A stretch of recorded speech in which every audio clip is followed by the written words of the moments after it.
Hi hello అండి, అందరికీ నమస్కారం. Welcome to tasty foods and travelling. ఈరోజు మనం ఒక మంచి స్నాక్ రెసిపీని చూడబోతున్నాం. అది కూడా చామదుంపలతో అండి. చామదుంపలతోనా నచ్చవని అనుకుంటారు కదండి, కానీ ఈ స్నాక్ రెసిపీని ట్రై చేయండి. ఖచ్చితంగా మీ ఫ్యామిలీ మెంబర్స్ అందరూ ఇష్టపడతారు. ఇంకా లేట్ చేయకుండా వీడియోలోకి వెళ్ళిపోదాం. ముందుగా కొన్ని చామదుంపలు తీసుకోండి. వాటిని శుభ్రంగా మట్టి ఏమి లేకుండా వాటిని క్లీన్ చేసుకోండి. కడిగిన చామదుంపల్ని మంచిగా ఉడికించి వాటిని పొట్టి తీసి ఒక బౌల్లో వేసుకోండి.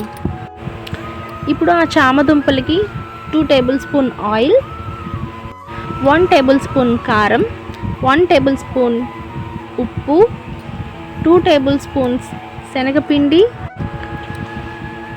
3 టేబుల్ స్పూన్స్ కార్న్ఫ్లోర్ యాడ్ చేసుకొని మంచిగా దాన్ని అంతటిని మిక్స్ చేయండి.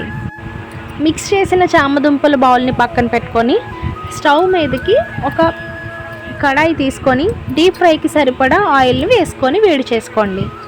ఆయిల్ వేడెక్కిన తర్వాత ముందుగా ప్రిపేర్ చేసుకున్న చామదుంపల్ని ఒక్కొక్కటిగా డీప్ ఫ్రై చేసుకోండి. డీప్ ఫ్రై చేసేటప్పుడు గోల్డెన్ బ్రౌన్ కలర్లోకి రావాలండి. అప్పుడే మనకి స్నాక్స్ అనేవి కరకరలాడుతూ లోపల స్మూత్గా జ్యూసీగా ఉంటాయి. ప్రిపేర్ చేసుకున్న అన్ని దుంపల్ని చక్కగా డీప్ ఫ్రై చేసుకొని మరొక బౌల్లోకి ట్రాన్స్ఫర్ చేసుకోండి. డీప్ ఫ్రై చేసిన చామదుంపలకి ఇప్పుడు ఫైనల్ టచ్ అయితే ఇవ్వబోతున్నా. దానికోసం ఒక 4 పచ్చిమిర్చి తీసుకొని దానికి మధ్యన చీల్చి వాటిని and do share, like and subscribe my channel. Thank you.